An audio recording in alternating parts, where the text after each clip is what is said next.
Hi, it's Paula. This is Whoever Holds the Stone, even though I'm guilty of talking over people. I try. I'm here today with Richard and, of course, my son Tom on drums. And I have a really, really nerdy way. What? Well, That's not going to be up yet. no, you got to introduce Celeste. Oh, Celeste. I'm sorry. My brain doesn't work. All right. So Celeste, of course, is here, and I've been reading two books at the same time. I've been reading The Invention of the Jewish People, which is a very controversial book that I have no idea how it ended up in my book collection. It was sent there by the gods, I guess. And I picked it up because I couldn't read any more of General Sherman. I just couldn't do it anymore. And I also read a little bit of the Bible every night, so maybe one chapter of the Bible.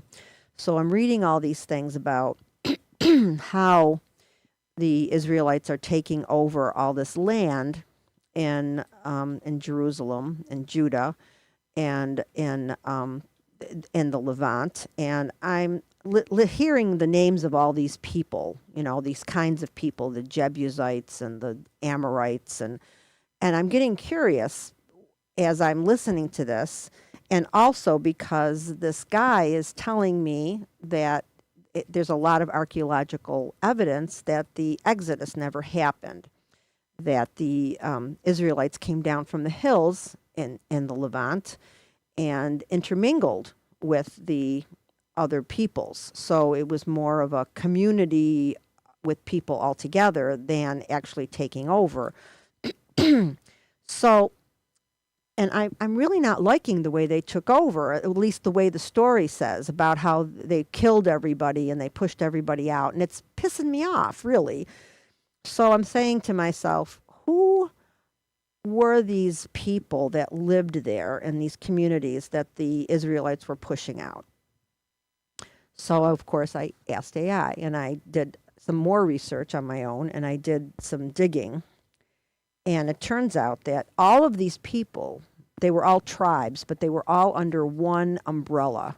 And the umbrella was the Canaanites. Okay?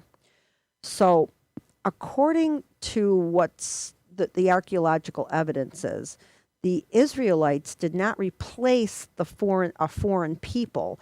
They actually emerged from the Canaanites as the people that lived in the hills, as opposed to the people that lived in the cities and the urban areas. So this is the timeline for this is like 1200 BC, right? So there was a genetic study done in 2020 that was published in something called Cell.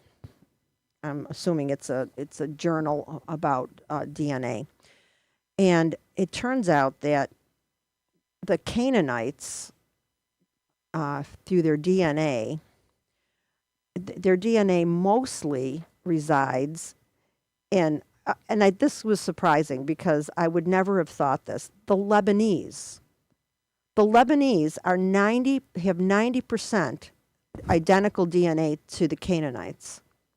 So actually, if you're going to go by the first people that inhabited that land, the Lebanese, who knew? They don't even want the land, all right? So the second were the Palestinians, who have 80% identical DNA. Mm-hmm. And the Jews have 50%.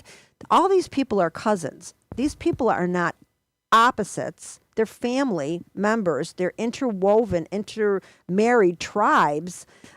And all of these people actually, according to the archaeological record, lived together in these places. They weren't being transplanted. The other tribes were not being transplanted by the Israelites. They all lived together in some sort of harmony, I suppose. So they can tell, the archaeologists can tell the difference between the settlements because of different archaeological markers. Like, for instance, there are no, and this is before the Old Testament was written. So before the Old Testament was written and the in the Israelite sites, there were no pig bones and there were no decorative pottery or figurines. Two things that are written in the law of Moses to on the Ten Commandments. You no false idols, and no I don't think that's not in the Ten Commandments, but no pork. So it's already showing signs before the Old Testament was written that these were laws. So these were oral laws that were carried down. So when the people got around to writing the Old Testament, they made up stories to cement their history. And they may have been oral traditions that were passed on, but there's no actual evidence that that there was an exodus from Egypt. There's no other historical record of that. And the Egyptians actually controlled the Levant at 40 years after. They're saying that there was a 40 years in the desert, right? So Egypt actually controlled that area at the time. So what are the chances that they're going in and they're fighting the Egyptians because the Egyptians controlled it at that particular time? So the timelines are all off. And I just found it interesting that that the stories that we're told, I was told as a Catholic or a Christian, and I'm sure Celeste has, the stories that you're told and when you go to church, they're lacking. And the stories that are being told to in the history of the Jews, those stories apparently are fables.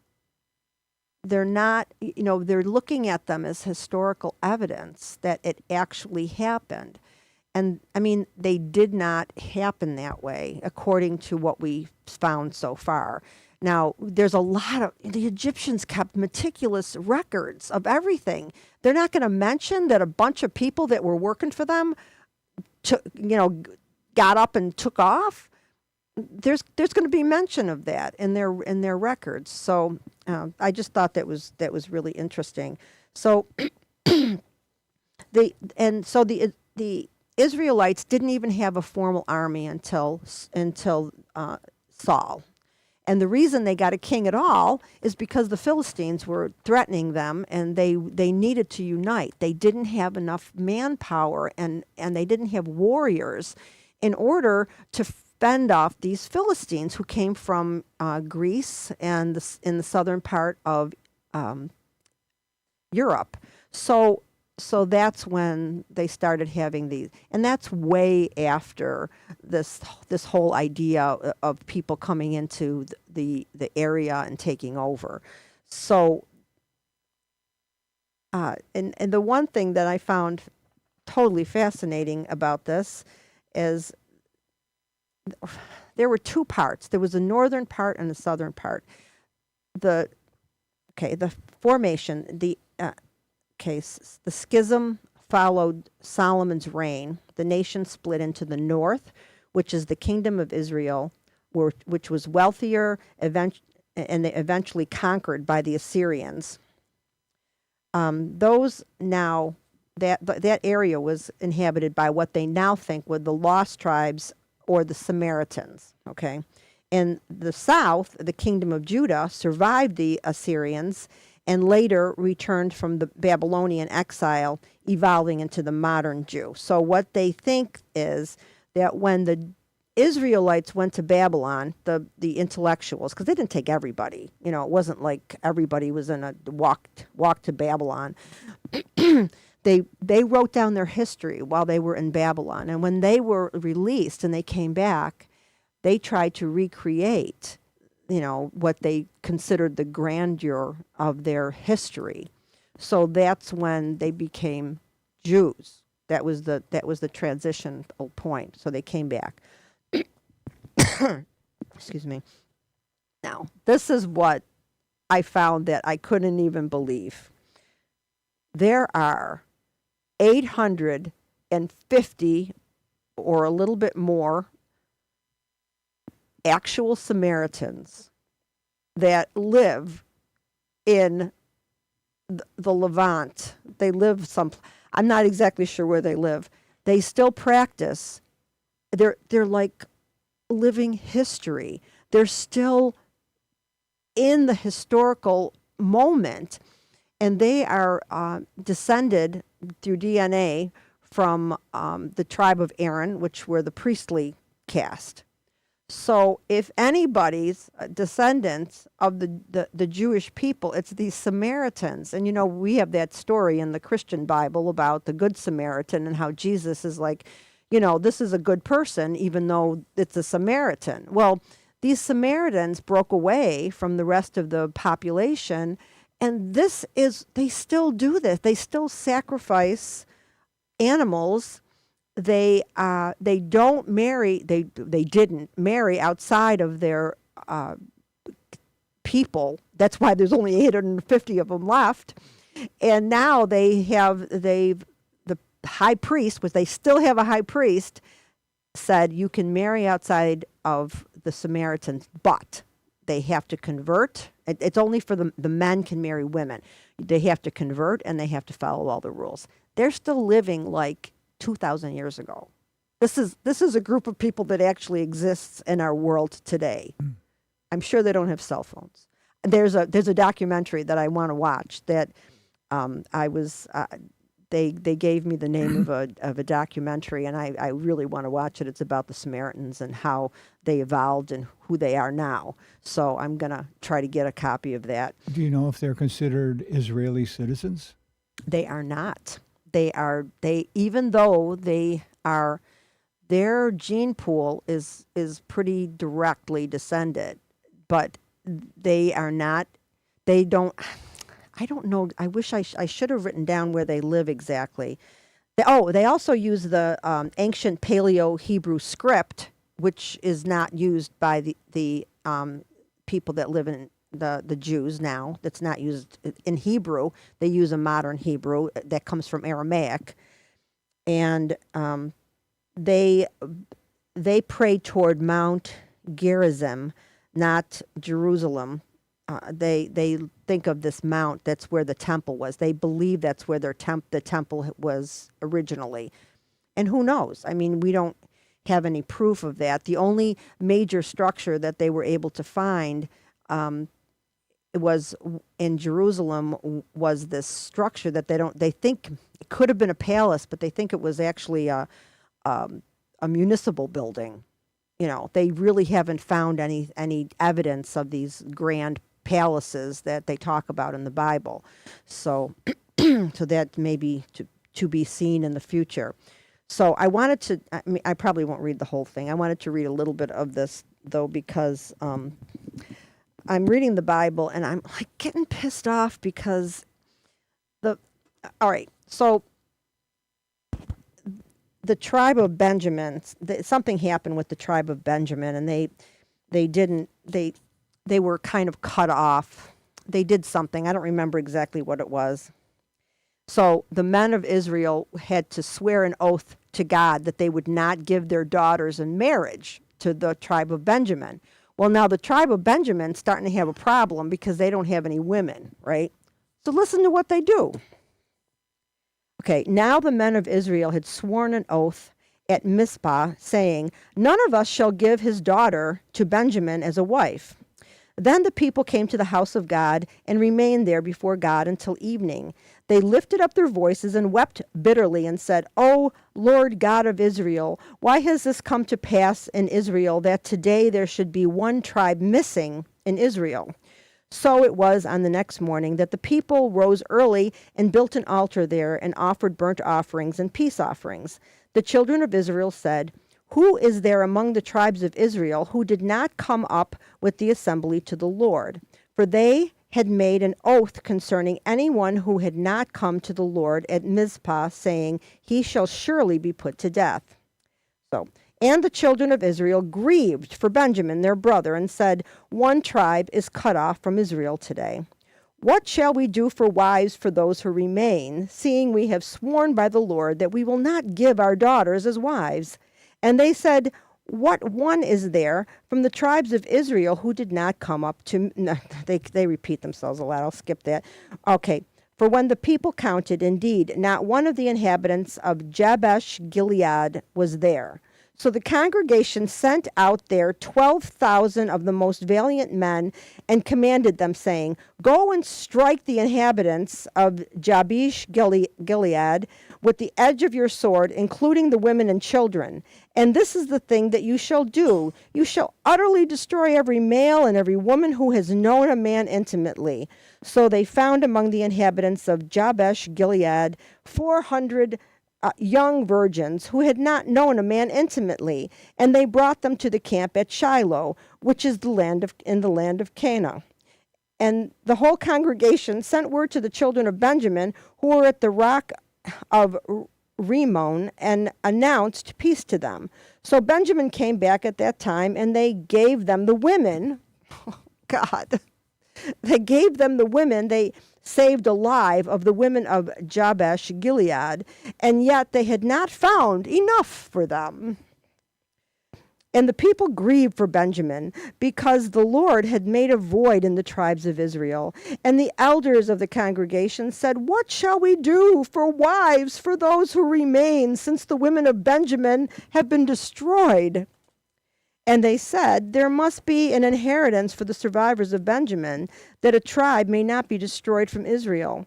However, we cannot give them wives from our daughters, for the children of Israel have sworn an oath, saying, Cursed be the one who gives a wife to Benjamin. Then they said, In fact, there is a yearly feast of the Lord in Shiloh, which is north of Bethel, on the east side of the highway that goes up from Bethel to Shechem, and south of Libonah. Therefore they instructed the children of Benjamin, saying, Go lie in wait in the vineyards, and watch, and just when the daughters of Shiloh come out to perform their dances, then come out of the vineyards, and every man catch a wife for himself from the daughters of Shiloh, and then go to the land of Benjamin. This is the kind of stuff that goes on constantly in this book. They're killing people. They're stealing women. They're slaughtering livestock. It's and this is the good stuff that they saved or that they made up. I mean, was there nothing that they didn't want us to know? I mean, this is crazy stuff. Well, do we actually know the accuracy of what we know? Certainly, is Benjamin is one of the 12 tribes. Yes. We don't know why. I Yeah, mean, there's got to be some more. Yeah, there was a reason why Prologue. they somehow what they did was they somehow undermined the rest of the tribes or something, and so but then they started feeling the other tribes felt guilty because they killed all their women. I mean, but because he was Benjamin was the youngest brother of the tribes, right? Oldest being Reuben, and then the youngest being it may have Benjamin. Yeah, he did something. He did something wrong. His tribe did something wrong. I don't remember what it was because I don't have that kind of memory. But I just wanted to show that this is not these were not the Bible stories that we got in church. We got Old Testament stories, but these weren't it. Well, no, because the Bible, the content of the Bible has been altered over time for a lot of different reasons, primarily behavior modification and control over congregations and populations. Yeah, well, this stuff was definitely this because it was written when they came while they were in exile, and they brought it back to when they came back home. It was a fairy tale that they wrote to keep their people together. They wanted this continuity, and they took a lot of poetic license here. But these are the stories that they found fit. I mean, this is not the idyllic stories of the Garden of Eden. This is crazy stuff. Well, I've never read the Torah, so I don't know what the Torah might be saying about the birth of their faith and their tribe. And you'd have to. I mean, Yeah, it takes years to study no, I for know. that. I know. I did think about this. I thought, a little knowledge is a dangerous thing, but Yeah. So but I the did thing is, look up the your piece about the Canaanites because I was interested about that. And you like AI, so I went to AI. I don't trust AI worth 2 cents, but I'm gonna support you in that, right? 'Cause they might well, say well, the anything. thing is, I do know a little bit about, because okay, when I was married, the second time, and I married a Jewish guy who was a Mm, Zionist. mm-hmm. And I didn't know anything about this stuff. And Mm-hmm. he was my teacher in that he introduced me to a lot of literature that was that I didn't know anything about. I mean, I was in my 20s. I didn't know about the pogroms in Russia. I didn't know about, Mm-hmm. I didn't know all this stuff. And then he also introduced me to some, biblical history, blah blah blah. Mm-hmm. But as I've gotten older and I'm digging a little deeper, and I'm realizing that although I love the stories in the Old Testament, even though they're violent and weird, um, they may not be true. And that's even now, that I'm not religious and I don't really have that connection. I even now I feel a little disappointed by that. you know What- you You know invested, girl. So here's what they say to your piece. The Canaanites were a diverse group of Semitic speaking Bronze Age people yes. who inherited the Levant region, which is modern day Israel, Palestine, Lebanon, Syria, and Jordan, starting about 3000 BCE. Yeah, yeah. So I have a ton of stuff on my phone that because I kept doing the deep dive. I kept the Mm-hmm. AI will ask me, "Do you want me to look into this? Do you want me to look into that?" And I'll say, "No, I want to hear about this." And then you go in, and then I'll do a couple checks on different things, and I could have done a 3-hour show just reading what I have. I just Mm-hmm. tried to make it into a smaller. Yeah, there it just struck me as odd that God was great with them just going in there and killing everybody, but apparently they didn't really do that. Well, different things happen within tribes. This talks about the fact that there were some depictions of that.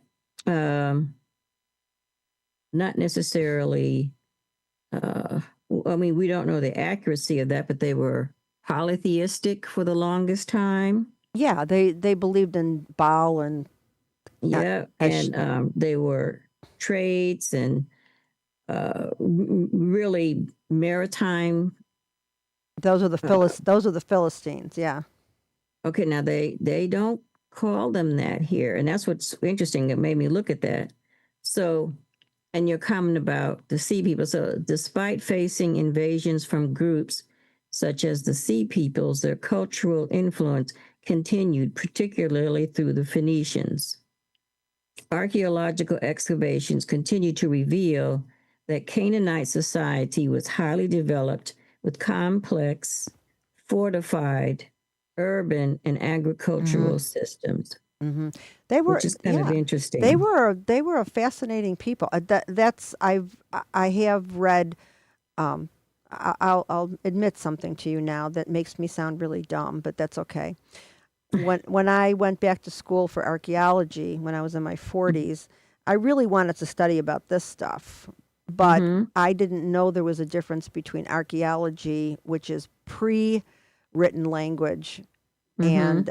and classicism, which is after Mm-hmm. written language. So I really was. I got a degree in something I didn't know.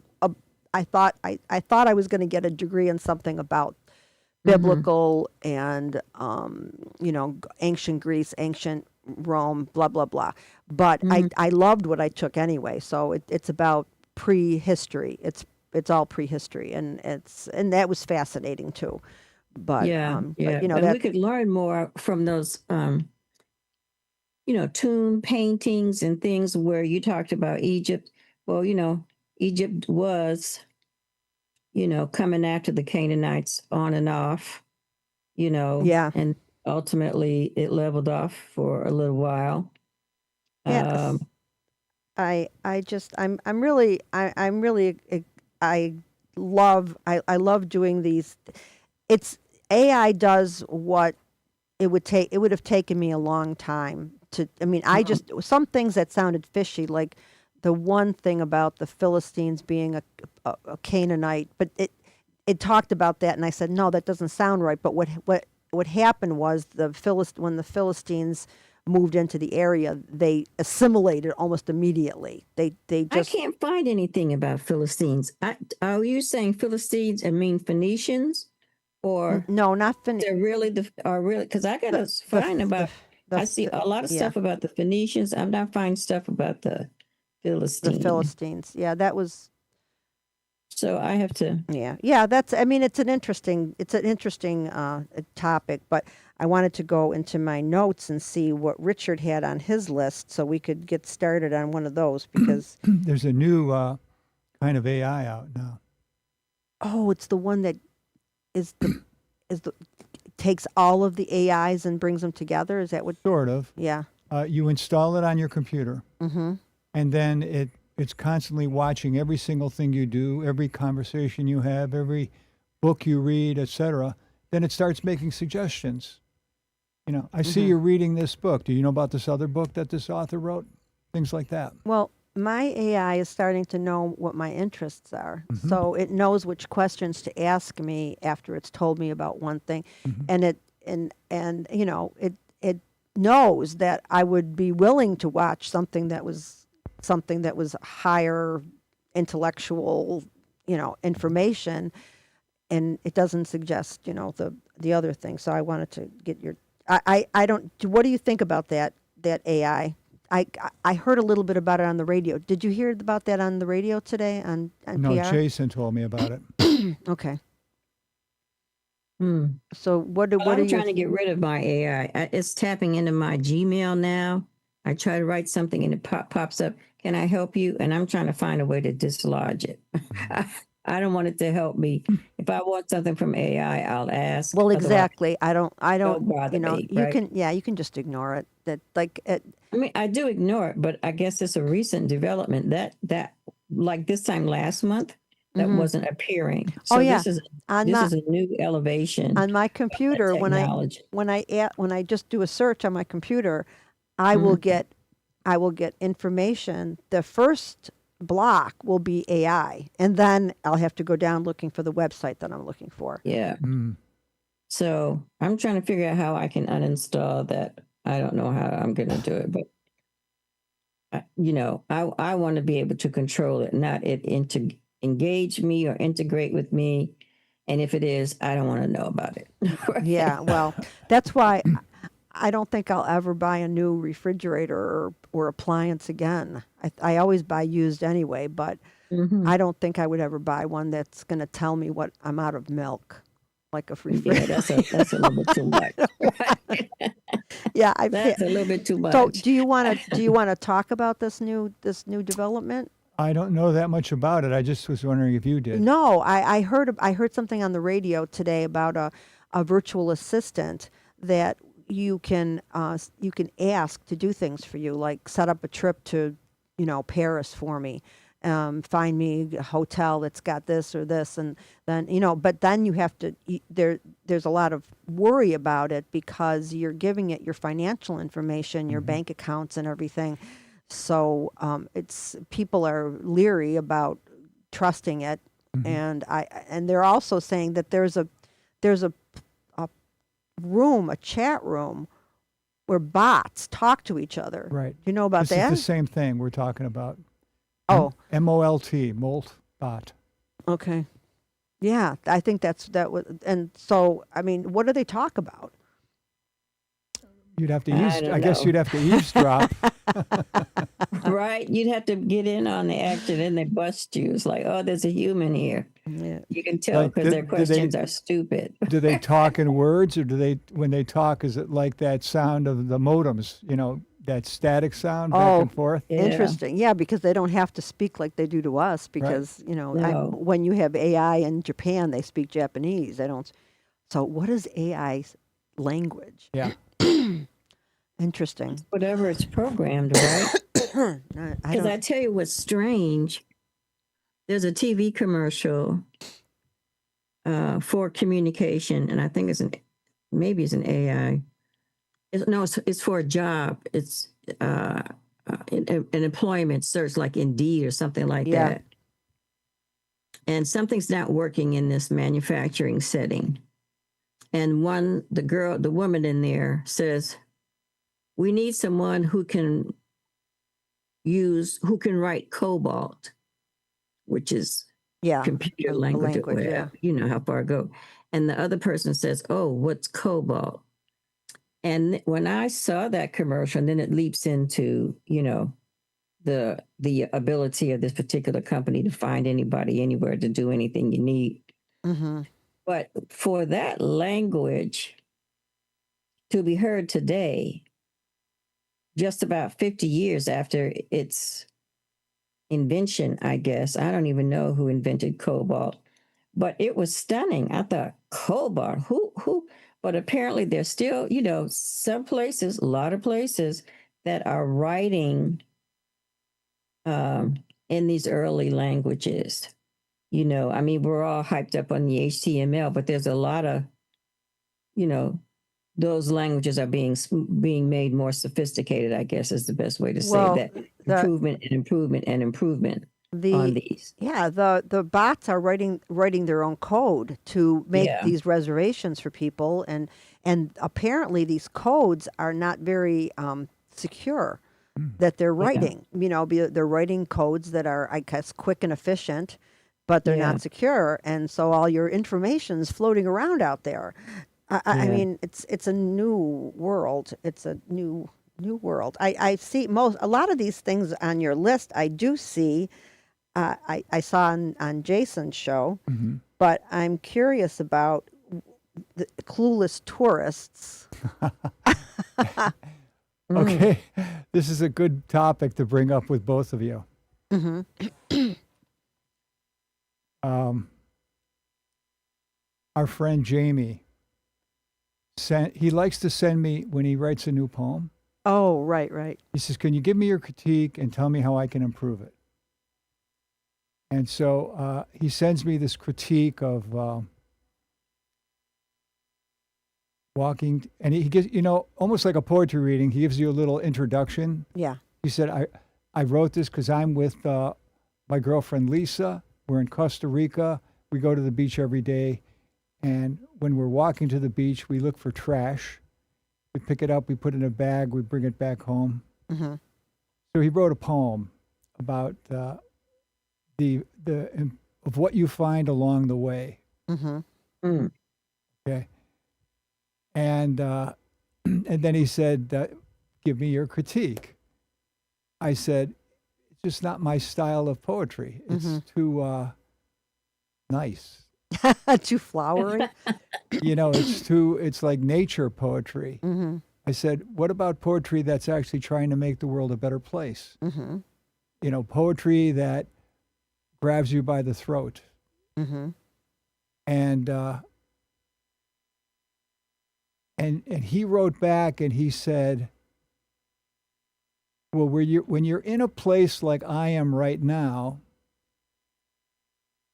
you have to write by what you're inundated with." Yeah. What Yeah. where your Mhm. where your senses take you. Here's where the clueless tourist thing comes in. Okay.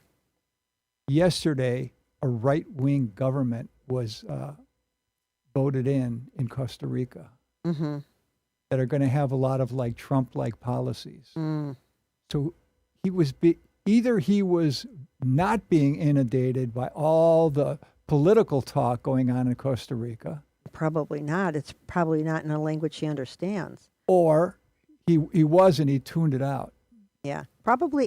It's probably in Spanish. I mean, I don't know. Does he speak fluent Spanish? If people are talking Spanish around him, he's not going to understand what they're talking about. Or if he's hearing newscasts, unless there's Or any, if he's just responding to his visual aspects, right? yeah. If you're talking at the coolest tourist, he's not doing the dive into the dialogue because he's focused on his immediate environment, right? Yeah, And so the poem you said would be nice, you know, not world changing because he's looking at something else right. And that's it doesn't, impacting him directly, I know. I mean, right? for in my lexicon, as such as it is, I have poems about revolution, but I've also got poems about walking through Stiegelmeyer Park. You Yes. know, so there's two. There's not everything is, you know, I hear something on NPR and it strikes me, and I write this, you know, a poem about revolution, about a revolution that was in, I don't remember where it was exactly at this time, Guatemala or something, and it struck me that these poor people were fighting, and once they won, nothing Yeah. changed, and Yeah. that struck me as a really, you know, heart wrenching moment. Yeah. But that doesn't strike me when I'm walking in the woods. So I guess No. it's two different things. He's in a country that's in turmoil. He probably maybe shouldn't be there. That's exactly what Yeah. I thought And then of. it's renowned as up until probably quite recently as an exotic tropical place for artists because for a long time there have been visual artist retreats and writing retreats to Costa Rica. So, you know, and I understand that my larger works that I've done have all been pretty much sparked by a tantrum that I was having based on some news thing. Like right now, I'm working on a piece called Hidden Patriots, and it was my reaction to the administration trying to strip African Americans from their contributions to the Republic, right? Yeah. Take down Harriet Tubman, take down Colin Powell, get rid of Martin Luther King, make it my day. I mean, all this type of trash, right? And so I was like, oh, I can't do anything about that, but I can, you know, write something that illustrates the truth of our situation. And I, in terms of the contribution to the Republic, and interesting, love, I'm a little kid in Buffalo, but you know, the other person who really grabbed this by the tail early on and put it together was Ken Burns and his American Revolution and documentary that he did, which was very Yeah, inspirational. I didn't watch all of it yet, but I started watching it. Did you watch it? I'm going to go back and see it because it's helpful to me in putting some of my stuff together.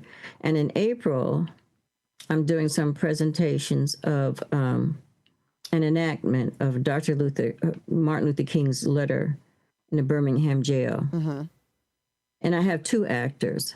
And what they're doing is enacting the Birmingham letter. It was prolific. It's a long letter. He was in jail for a long time. And because it's not my work, the only thing I did was substitute contrary language. In other words, I have juxtaposed Dr. King, if he were here today in 2021, when the Black Lives Matter was really launching and doing his thing. And then, of course, Dr. King and his response to Birmingham in 1963. And all I had to do was to substitute the word Black or African American when the King 2021 is talking and reading the letter from Negro and colored in 1963. But other than that, the issues were pretty much identical. I Right? I So agree when you with you. talk about, you heartbroken things hadn't changed, that can go a lot of different places. Because when I started doing it, I had to take a break for a minute, and I said, "Wow, this is a never ending battle, and here we have someone who's resurrecting Yeah. those prejudices." And it took me back to a time when, we were traveling cross country. I was a kid. My sister and I were going from New York to Texas. My dad was going to be stationed out that way. and he stopped at a motel in Arkansas. But he was so insecure that after taking a nap, he woke us all up to leave. He did not want us to spend the night in Arkansas in No, this he place. felt that you were in danger. Yep. I don't blame him. I mean, it's And and we still now people walk around, look over your shoulder all the time. It's like, you know, Well- we might have had a lull in the action for a little while. It was simmering below the surface, yeah. but now it's just exploded all over the Well, place. I'm reading because I have fallen in love with James Baldwin.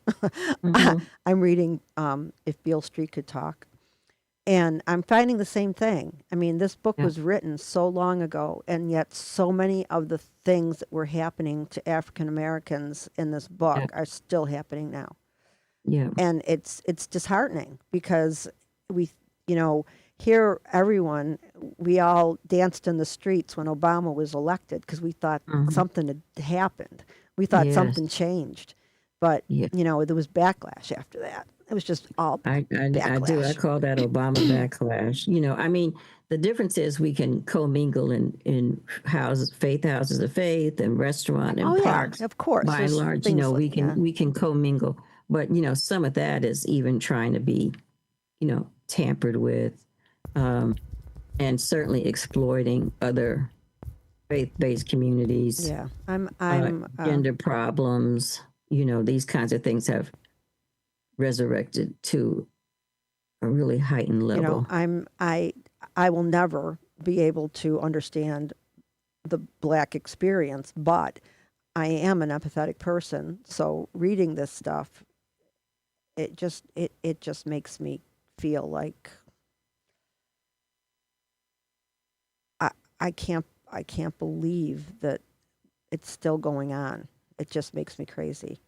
Yeah, well, we've seen it act. They've seen them act ugly, and I guess there's a level of determination for people wanting to maintain courage and forthrightness.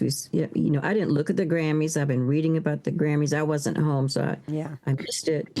But there were some standout moments apparently by the celebrities. Yeah, I heard something on both. I didn't see it either, but the thing is, I heard some people complaining that there was too much political rhetoric, and I heard other people complaining there wasn't enough.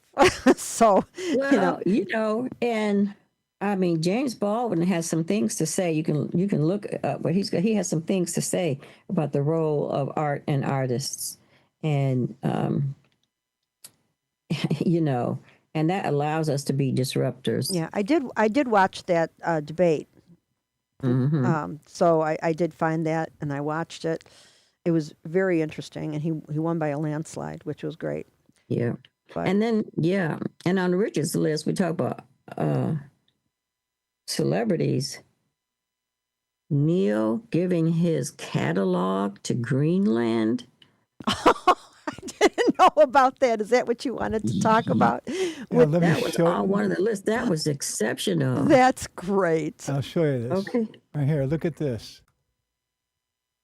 I was go- Now, how's that for a politically committed artist? That is very. big. Yeah, yeah. I mean, he doesn't need the money. What does he need the money for? He can give away whatever he wants. It's his. Yeah. But years and years, artists fought for ownership. I mean, it took, Taylor Swift how many years to get ownership of her own It's work? like Ani DeFranco was like one of the first people that came forward, the first artist that came forward to, and owned. She had her own recording studio. She made her own music. You got to give her credit for that. She really yes, started yes. a revolution. And started things. I mean, think about Prince. He gave up his name until he got his work. The artist formerly known I know that. didn't Was, even use his thing, made a symbol, and he was telling the record company, later for you until I get my stuff. yeah. Same thing happened with Stevie Wonder when he broke up with Motown. I mean, this battle for owning your own catalog is big. I mean, when Michael Jackson bought the Beatles catalog, no one thought he was going to do it, but he did. Right. And what they do with that, um, Didn't they give it back to um, some? I don't know, Yeah. what portions of it was, but you do hear now in so many television commercials, um, that they're sampling the work of other artists. And I think it's because so many different artists might be not having the best time financially. So, these ad agencies and other commercial structures, private investors and, are buying up these things and then using them rather than commissioning Yeah, work from artists. there is I've seen a lot of music that I never expected to see in a commercial. It just comes back and it's like, whoa. That's surprising. That's very surprising. But Yeah. I Well, love this. I love this thing that he does that. He did that. So is that a one example, or have you other examples of people, Well, fighting the system like that? well, do you know about the Light My Fire story? No. No. So Jim Morrison died. So when they wrote their music, they wanted to be as egalitarian as possible. So all four members were considered the authors of the music. Mm-hmm. So Jim Morrison died and was in the papers and everything. And Cadillac contacted the band's management and said, you're in the news so much after Morrison died. We would like to pay you $1 million just to use Light My Fire in a Cadillac commercial. And of the remaining three, one of them said, no way. Mm-hmm. And the other two said, are you crazy? You're going to be getting $330,000 for doing nothing? He says, I'll be giving up my integrity. Mm-hmm. Yeah. He said, Jim would have voted with me. Yeah. Yeah. And he would have. Yeah. He I would think have. so too. I went to his gravesite when I was in Paris. That was one of the places. And I brought a note with me from Greg. Nice. Greg wanted to leave a note that said, I do perform your "Not to Touch the Earth" song, but I do it in a different tempo. I love that. I love that. So we left it at the tombstone. Yeah. Yeah. And that was the crazy thing when Dylan did a commercial. Like it was like the earth spun her in a different direction when he did a commercial. Well, he does a lot of stuff just to stick it to people. He did that a Victoria's Secret commercial. Like what? Yeah. What the hell's he doing that for? He's a prankster, I think. He doesn't believe in his own. He doesn't like the fact that he's being worshipped, and he keeps trying to get people not to worship him. He did a Christmas album. Is that wild? Yeah. They told me. Oh my God, we listen to that. We just laugh our heads off. And he did it it's got to be a joke. He can't think it. He did like 3 or 4 albums of standards. Yes. I guess, he says as an individual and as a creative, he's going to say, you know what, you folks ain't going to box me in. I'm going to be the do what you like posse. And get over I like it or that. don't. Yeah. Yeah. I do. I do like that. Yeah. So when you had that thing about tourists who were not clueless tourists, it reminded me of a story because when I went to Paris with my sisters, and I did this thing because I knew I would never have a vacation again because I was leaving the state, and I knew I wouldn't have enough money, and I knew I would never be able to do it again. And my sister, Joni, had always wanted to go with her daughter who had died of cancer when she was 23. So this was like a sister's trip that helped my sister Joan get past the death of her daughter. And so when I was in Paris, I was acting like an American because I am an American, and I did not know that we are rude. I didn't know how rude we were, and I didn't even understand the rudeness part. Because when we go to a ticket window, we say 2 tickets to Chicago. You don't say, good morning. You don't do that because we're Americans. And that is established. You know, I have since started doing it. I was at the subway station, and I said two subway tokens or whatever it was, and she looked at me. She said bonjour, and so I just smiled and I said 2 subway tokens, and she said bonjour. She until said, get it right. chick." until finally I looked at her and I smiled and I said, I'm so sorry. I said, bonjour. And she says, and she gave me the 2 tickets. But she Yes. wouldn't, she taught me a lesson. And, you know, and even now when I'm dealing with people like behind a counter or something like that, I'll always say good morning or good afternoon. And I never realized how rude it was not to, because everyone does it here. It's just the way we do things. Yeah. We're very, Very short. abrupt. Yeah. And So- self-absorbed as a people. We're very, I the first time I really noticed how bad that was on a cruise ship. Mm. And all the help, if you will, was from every kind of country, you know, waving every kind of flag. And there were no Americans, except for one young lady in, you know, they have an area on a ship where, you know, people are taking your pictures. And if you want to go, you got to go to this little store and look at it and blah, blah, blah. Mhm. And there was a young man there from another country, don't know, couldn't tell by his accent, and a young American girl. And this girl was complaining, and I had never heard a complaint coming from anybody anywhere at the time. I'd been there, I don't know, around 4 or 5 days at that point, getting towards the end, complaining about anything. And she was, you know, going on. First of all, there's a customer in there, and I could see where the young man was getting tense and horrified and trying to look at her to say, can you shut up? Okay, with your whine. Yeah. And I guess she was going on about nobody likes her. And finally he had enough. And he said, you complain, you're lazy, and you don't do customer service. I mean, all I was waiting for him to like bang his fist out of this, but he didn't. He was just like, you complain and you're lazy and you don't. And I thought, probably why there's not more Americans. But, you know, and I pretended to be the, you know, deaf and dumb tourist. I was just looking at my picture on there. But, you know, I was laughing. I said, yeah, we're so busy being, being the great Americans. The world evolves around us every minute, every hour, every day, that we really don't know how to give great service. I mean, we really have to be trained to say, the customer's always right. How can I help you? That sort of Yeah.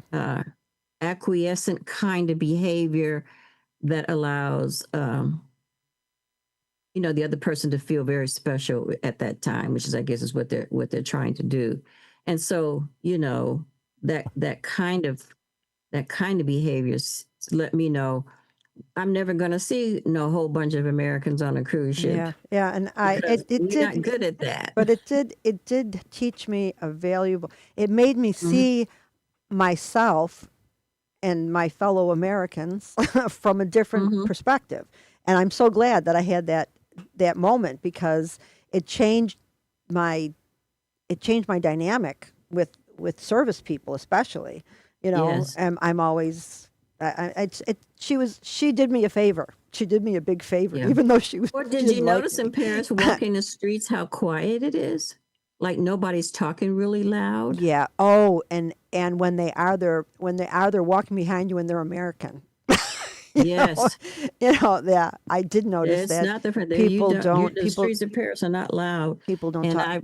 you find yourself talking like this all the time and you're not, Right. And I did notice, and I had, there were 2 men, like I think they were from Texas. They had Texas accents. They were behind us, and they said something, like, "Do you speak English?" to me, and I said, "No." I don't want to be connected to you, bro. No, no, No, no, no, no English, no English. no, no. Separate. Bye bye. Goodbye. Au revoir. Yeah. They have signs on the trains too. You know, the whispers, they put the Yeah, poster yeah, and because at the time, you know, leaving Paris, going back to Belgium and looking, they don't want the cell phones talking on the phone yeah. and they have the shush posters up. They are not the rough and ready rowdy. Yeah, yeah, they're not. That's we have a lot of space. We have big mouths, but so Yes. Richard's got this thing up here that's the guy who won the Costa Rican presidency. Woman, Woman, Fernand. the right wing woman. Oh, last name's Fernandez. Okay, Yeah. yeah. So a right wing woman. So how many? It says steering Latin America further right. So Yeah. I mean, there's how many? I mean, they. You know what that's a sign of? They're going to start taking deportees to their prisons. Yeah. You know, when Trump deports people, Yeah, he puts them in other countries. yeah. It's an obvious sign that they're going to start doing that, putting them in their prisons. Mm. And my Oh. friend is, the trash. Let's pick up the trash and make the beach. It Yeah, but reminded me of He Han. did not know. He didn't. I'm sure he was. You're right. He was clueless about what was going on. It reminded Yeah. me of Hans Haber. You ever hear of that person? No. No. So in 1909, he was married. He was a biological chemist. Mm-hmm. He married a woman who was a biological chemist. Mm-hmm. And then in 1909, he figured out a way to remove nitrogen from the air Mm-hmm. and turn it into a powder Mm-hmm. because it could be used for agriculture. Mm-hmm. Oh yeah, yeah. It's a. And it was a huge thing. I think he won the Nobel Prize for it Mm-hmm. because the yield of agriculture went up 5 times. Wow. Wow. So he saved a lot of starving people on Earth. Mm-hmm. So he was highly revered in Germany. Mm-hmm. And then World War I broke out, and he said to his wife, I got to figure out a way to shorten Go. this. I'm going to shorten this war. Turn this I'm back going up. to shorten this war.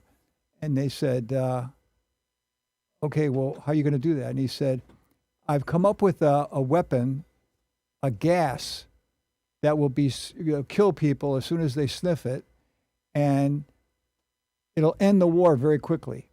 Well, what an asshole. And the wife said, Hans, are you sure this is a good idea? He goes, yes. I could see it. I could see it in my mind. It's going to end the war very quickly. A lot of people are going to survive as a result of this. Because one side will just say, oh, Yeah. this is enough. horrible. We got to Yeah. negotiate. The other side. Yeah. Yes, right. So anyway, he became a national hero at that point. So in World War II, they took his poison gas and they modified it and they used it in the gas chambers Oh Yes. boy. against members of Hans's family. So here he goes, saving all these people by fixing the agriculture, and then he turns around and kills millions of people in gas chambers, including Yeah. members of his. Boy, that's not irony. When his wife, remember I told you so? Yeah. When she found out about it, she committed suicide. Oh, So he my lost his God. wife too. Yeah. Well, Mm. it's amazing how these things, come out of. Backfire, I guess, is the Yeah, the lesson I took from that is, you may think you're isolated from world events, Yeah. but you're Mhm. not, No, you're not. No. In South America, I mean, we've got that problem with Venezuela. They weren't. I mean, that's an authoritarian. I mean, it's a hot spot. It's kind of well known, Yeah. right? And